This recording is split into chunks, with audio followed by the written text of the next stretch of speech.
Hello dear students, आप सभी का स्वागत है हमारे इस मास्टर क्लास के स्पेशल लेक्चर में। जैसा कि लास्ट जो हमारा मास्टर क्लास का स्पेशल जो लेक्चर था फिजिक्स पे, उस रिस्पांस को देखते हुए हम लोगों ने ये सेकेंड लेक्चर आपके लिए स्पेशली बनाया है। बच्चों, मैं हूँ Abdul mannan, biology faculty at potential and concept educations, और मैं आपको एक छोटा सा टॉपिक पढ़ाऊंगा मेंडल्स लॉ ऑफ इनहेरिटेंस से, दैट इज जेनेटिक्स पार्ट से। जैसा कि हमें पता है जेनेटिक्स हमारे नीट एग्जामिनेशन या बोर्ड एग्जामिनेशन किसी भी ले लो तो उसके लिए काफी इंपॉर्टेंट मायने रखता है। तो मैं जेनेटिक्स नहीं पढ़ाने जा रहा हूँ, टेंशन मत लो, ठीक है। जेनेटिक्स चैप्टर में एक छोटा सा टॉपिक है जीन और एलील, जीन एंड एलील्स। ये टॉपिक स्पेशली मैंने इसलिए लिया है बच्चों कि आप पूरा जेनेटिक्स पढ़ जाते हो, लेकिन फिर भी कहीं ना कहीं कुछ स्टूडेंट्स के दिमाग में ये जीन और एलील फिट नहीं हो रहा होता है, डाइजेस्ट नहीं हो रहा होता है। तो इसी जो डाउट है या इस जो डाउटफुल सिचुएशन है उसको मैं थोड़ा सा ओवरकम करने की कोशिश करूंगा, और कितना सफल होता हूं वो तो आप बताओगे वीडियो को कंप्लीट देखने के बाद।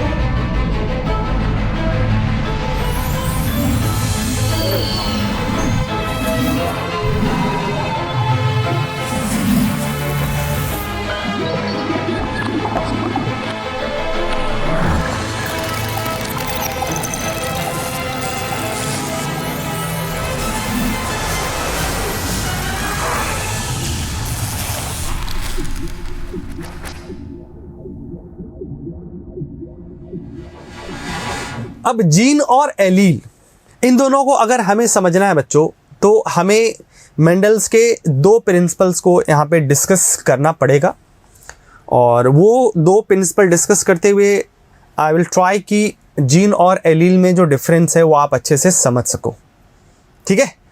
अब वो जो दो प्रिंसिपल्स है मेंडल्स का, वो एक है आपका प्रिंसिपल ऑफ पेयर फैक्टर, और दूसरा जो है वो है आपका प्रिंसिपल ऑफ डोमिनेंस। तो अगर हम ये दो प्रिंसिपल्स को अगर समझ गए तो आई होप कि जीन और एलील में जो डिफरेंस है वो चीज़ों को हम लोग समझ सकेंगे। जैसा कि मेंडल्स के बारे में हमें सब पता है कि मेंडल्स को एक बहुत इंपॉर्टेंट क्रेडिट देते हैं हम लोग जेनेटिक्स में, ये आपका मेंडेलियंस लॉ ऑफ इनहेरिटेंस के डिस्कवरी के लिए, ठीक है, और उनका बहुत ज़्यादा योगदान है इस जेनेटिक्स को स्टार्ट करने के लिए। दैट्स वाई हम लोग मेंडल्स को फादर ऑफ जेनेटिक्स कहते हैं। तो उन्होंने जब ये अपना स्टडी स्टार्ट किया था तो even they don't know about the gene, DNA, इन सब के बारे में उनको भी नहीं पता था। तो बेसिकली जब मेंडल ने ये स्टडी करना स्टार्ट किया था तो दे यूज ए डिफरेंट वर्ड, और वो वर्ड ले रहे थे मेंडल्स, क्या ले रहे थे? मेंडल्स वर्ड ले रहे थे यूनिट फैक्टर। यूनिट फैक्टर को लेके वो अपना कॉन्सेप्ट डिस्कस कर रहे थे। बाद में जब जीन का डिस्कवरी हुआ, डीएनए का डिस्कवरी हुआ, तब हमें पता चला कि ये जो यूनिट फैक्टर मेंडल जो यूज कर रहे थे एक्चुअली में वो क्या था? वो था जीन था, ठीक है, जीन था। क्लियर है? अब जीन तक तो ठीक है, जीन हम लोग क्या बोलते हैं, एक पर्टिकुलर सेट होता है डीएनए का, सेगमेंट होता है डीएनए का, ठीक है ना। ये जीन क्या होता है? जीन हो गया segment of DNA having fix number of nucleotide, and number of nucleotide fix रहेगा, साथ में कोई पर्टिकुलर जीन का जो लोकेशन है, या इसको हम लोग लोकस कहते हैं। ये इस डीएनए में कहीं पे भी एक पर्टिकुलर जो जीन हम लोग सेलेक्ट कर रहे हैं उसका लोकेशन फिक्स रहेगा, प्लस उसमें जितने भी नंबर ऑफ न्यूक्लियोटाइड है वो क्या रहता है? फिक्स रहता है, ठीक है।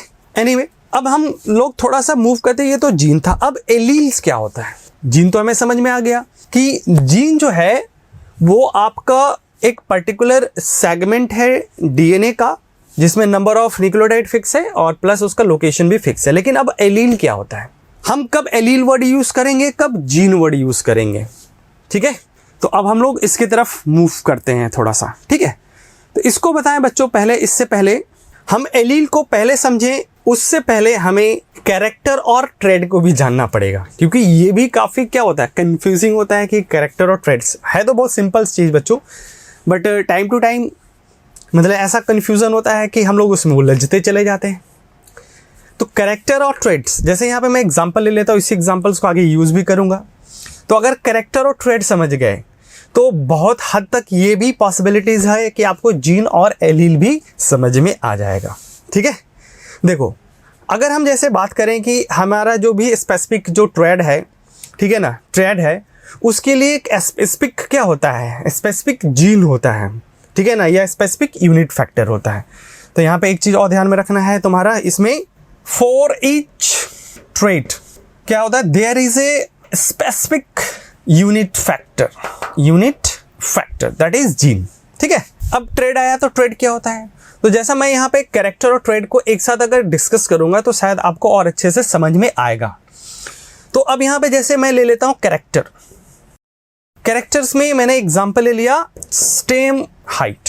ओके, तो अब इस स्टेम हाइट के दो कॉन्ट्रास्टिंग कैरेक्टर्स होंगे, उसी कॉन्ट्रास्टिंग कैरेक्टर को हम लोग बोलते हैं ट्रेड कहते हैं। जैसे अब यहाँ पे ट्रेड क्या हो जाएगा, तो ट्रेड हो जाएगा इसमें टॉल एंड ड्वार्फ। ठीक है, तो यहाँ पे ये जो दोनों ट्रेड दिख रहा है ये एक दूसरे का क्या है, कॉन्ट्रास्टिंग है, एक लंबा है एक छोटा है ना, क्लियर है, एक बौना टाइप का हो गया एक लंबा हो गया, तो एक दूसरे का एकदम बिल्कुल क्या हो गया, अपोजिट ट्रेड हो गया तुम्हारा, अपोजिट कैरेक्टर कह सकते हो। तो इसी अपोजिट कैरेक्टर को हम लोग क्या बोलते हैं, ट्रेड कहते हैं।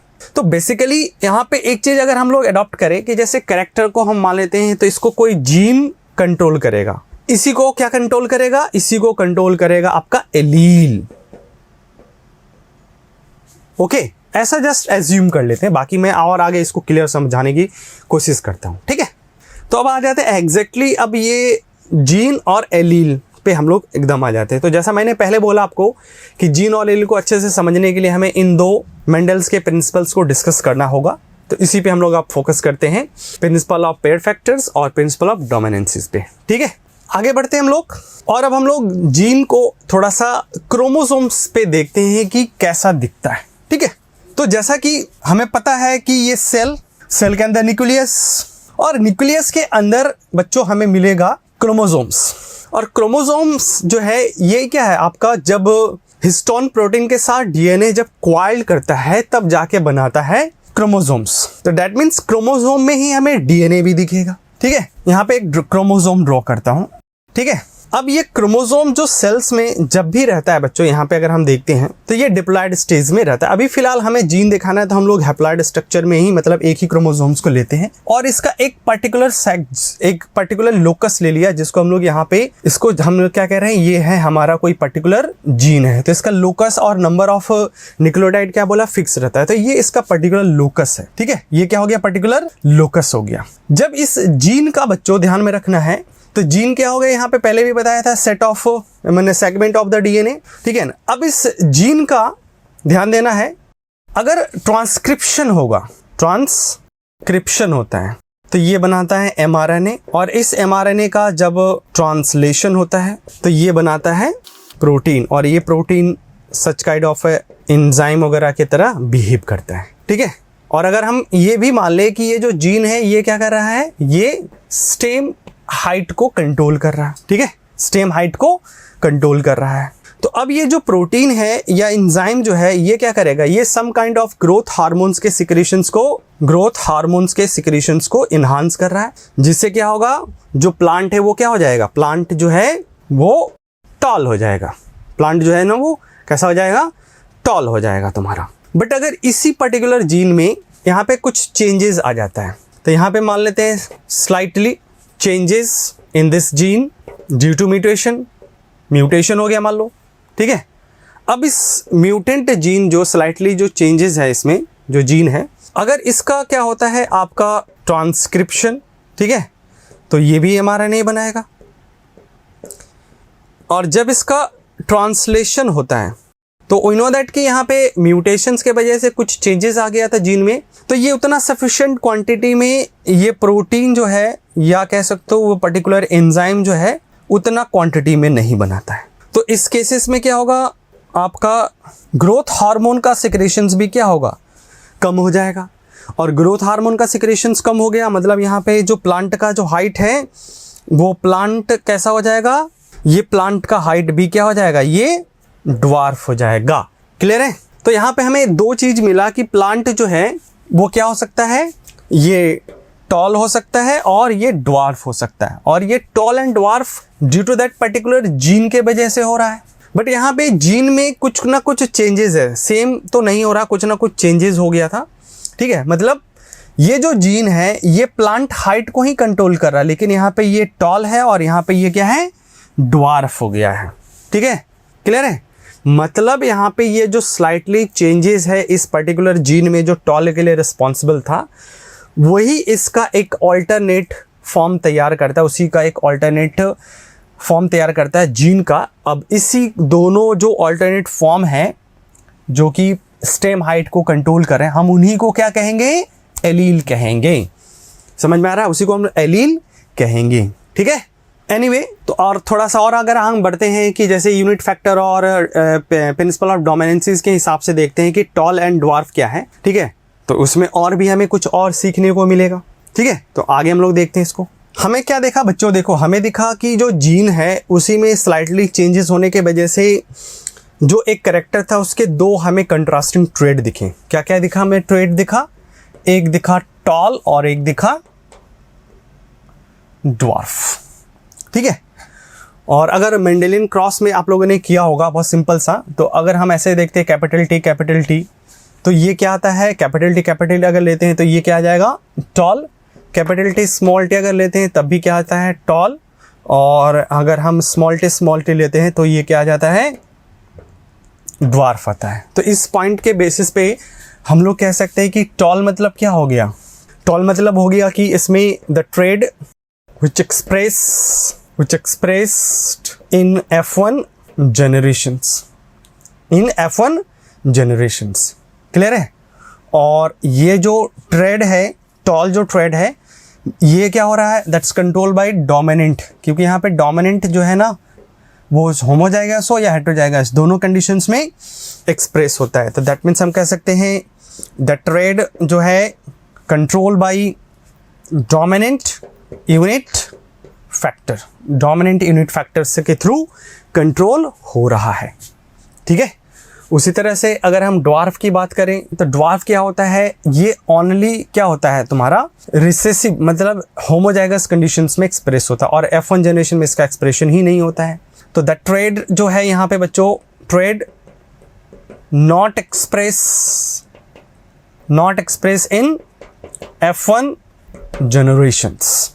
ठीक है, और that control by recessive unit factor.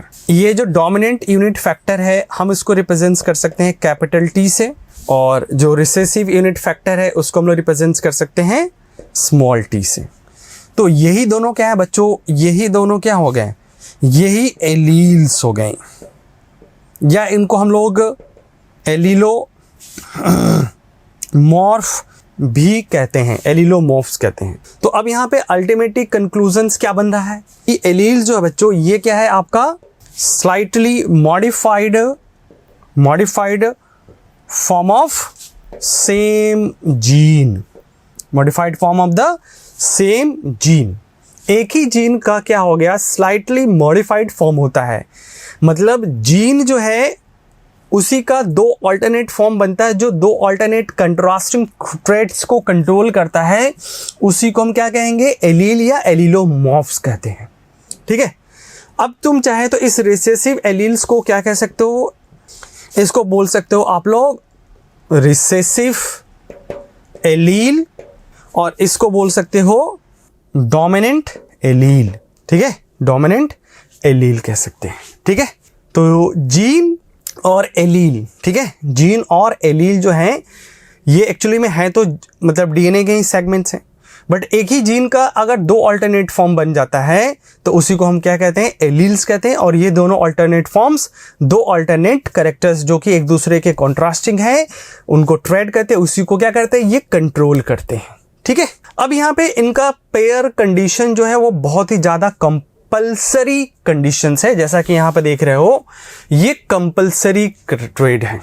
ठीक है, जब भी एलील्स होगा बच्चों, तो जैसे मान लो ये एक क्रोमोसोम है तो इसका एक होमोलोगस क्रोमोसोम होता है। ये दोनों क्या है, ये दोनों है होमोलोगस क्रोमोसोम है। अब होमोलोगस क्रोमोसोम्स क्या होता है? होमोलोगस क्रोमोसोम जो है बच्चों, उनका शेप, साइज, सब कुछ क्या होता है, इवन नंबर ऑफ इसके ऊपर जितने जीन है, लोकेशन, सब कुछ एवरीथिंग फिक्स होता है। तो जैसे यहाँ पे हम लोग ने देखा कि ये एक पर्टिकुलर लोकेशन है एक हमारा पर्टिकुलर जीन का, अब वो चाहे कैपिटल टी हो चाहे स्मॉल टी है, यहाँ पे भी सेम कैपिटल टी हो या स्मॉल टी है, इसका लोकेशंस है। तो इस होमोलोगस क्रोमोसोम पे जब भी एलील रहेगा तो वो दोनों होमोलोगस क्रोमोसोम पे सेम लोकस पे होना चाहिए। एक क्रोमोसोम पे दो एलील पॉसिबल नहीं है, मतलब एक ही जीन के जो दो एलील है वो एक क्रोमोसोम पे नहीं हो सकते हैं, वो हमेशा क्या होंगे, होमोलोगस क्रोमोसोम पे होते हैं। क्लियर है? तो इस वजह से इनका पेयर कंडीशंस बहुत कंपलसरी होता है। जब ये दोनों पेयर्ड रहेंगे तभी उनका, जैसे यहाँ पे मान लो कैपिटल टी तो टी मतलब टॉल हो जाएगा, कैपिटल टी स्मॉल टी अगर है तो ये भी टॉल हो जाएगा, क्योंकि यहाँ पे जो प्रिंसिपल ऑफ डोमिनेंसी उसके हिसाब से क्या होता है, जो डोमिनेंट जीन होता है या डोमिनेंट एलील होता है वो रिसेसिव एलील के एक्सप्रेशंस को हाइड कर देता है, एक्सप्रेस नहीं होने देता है, तो इस वजह से ये भी टॉल हो जाएगा। और ये अगर मान लो अगर रिसेसिव ट्रेड अगर होमोजाइगस कंडीशन में आता है तब ये क्या होगा, तब ये ड्वार्फ होता है तुम्हारा। समझ में आ रहा? तब ये क्या होगा, ये ड्वार्फ होगा। That means the recessive allele जो है वो ओनली एक्सप्रेस होता है किसमें, होमोजाइगस कंडीशंस में एक्सप्रेस होता है। बट जो आपका डोमिनेंट एलील होता है वो आपका homozygous as well as heterozygous दोनों कंडीशंस में क्या होगा, एक्सप्रेस होता है। ठीक है, तो ये पॉइंट्स भी आपको याद रखना पड़ेगा। क्लियर है? ओके, दैट्स ऑल अबाउट बच्चों जीन और एलील्स। आई होप कि आप लोगों ने इस लेक्चर को एंजॉय किया होगा और आपके जो डाउट थे जीन और एलील को कुछ हद तक मैंने क्लियर कर दिया होगा। ठीक है, आपको वीडियो कैसा लगा है बच्चों, आप कमेंट करके बता सकते हैं। और अगर आप इस चैनल पे नए हैं, ठीक है, तो चैनल को सब्सक्राइब करिए और आगे आने वाले जो मास्टर क्लासेस के जो वीडियो हैं, लेक्चर हैं, उनको एंजॉय करिए। ठीक है बच्चों, मिलते हैं हम लोग नेक्स्ट वीडियो में। All the best.